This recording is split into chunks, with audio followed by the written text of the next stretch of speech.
يا مساء الفل لو بتتفرجوا دلوقتي او صباح الفل لو هتتفرجوا عليا بكره الصبح. جايبه لكم بقى شويه كده حصريات لمسلسلات رمضان. بما اننا خلاص بدأ العد التنازلي شهر تقريبا ورمضان يبدأ. طبعا في اكتر من 25 مسلسل هيتعرضوا في رمضان. منهم مسلسلات كتير 15 حلقة، منهم مسلسلات كتير برضو اللي هي تبقى أجزاء تانية وتالتة ورابعة وخمسة. منهم طبعا مسلسل المداح اللي هيتعرض منه الجزء الخامس. طبعا المداح الجزء الأول نجح، الجزء التاني نجح، التالت، الرابع، وإن شاء الله الخامس كمان ينجح. اللي اسمه المداح أسطورة العودة. طبعا ده البطل بتاعه الفنان حمادة هلال اللي بيقدم شخصية الشيخ صابر المداح.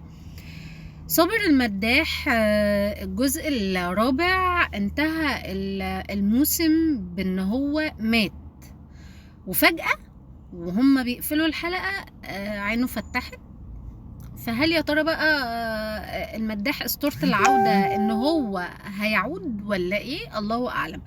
لكن بقى الحصرية اللي انا جايبها لكم النهاردة هو ان الفنان احمد بدير اللي كان بيقوم بدور والده من الجزء الاول لحد حتى الجزء الرابع، لكن كان في الجزء الاول مات، وكان بيظهر له في الجزء التاني والتالت والرابع على انه روح والده اللي بينصحه، اللي بيقول له حاجات يعملها، الكلام ده كله.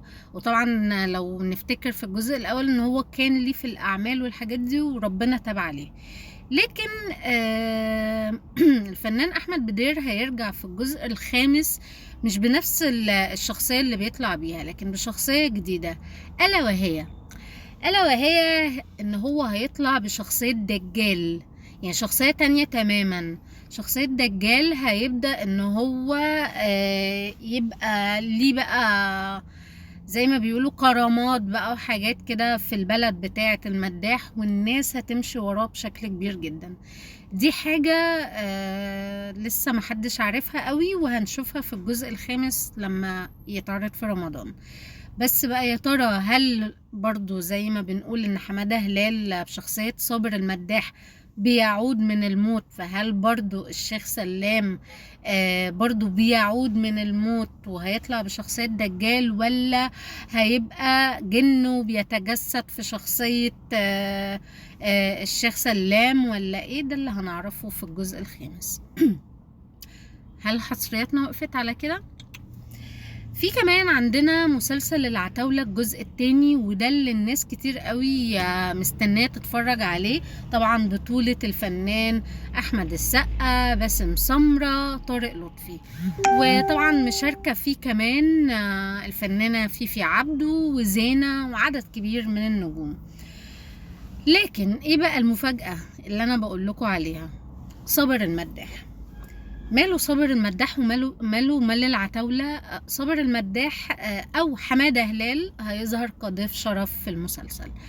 ومش بس كده بقى، المفاجأة الأكبر والأكبر إن الدشاش محمد سعد هيظهر في الجزء التاني من مسلسل العتاولة. إيه بقى؟ يعني في كده كم مفاجآت في مسلسل العتاولة احنا مستنيينها، ويا ترى هيطلعوا بقى بشخصيات ايه؟ ده اللي هنعرفه برضو لما يتعرضوا في رمضان. دي كده شوية حصريات بسيطة لحد ما اجيلكوا كمان كام يوم بحصريات تانية جديدة، بما اننا داخلين على موسم مسلسلات رمضان. كل سنة وانتوا طيبين، وما تنسوش بقى انكم انتوا تفضلوا متابعين عشان الحاجات الجامدة عندنا احنا بس.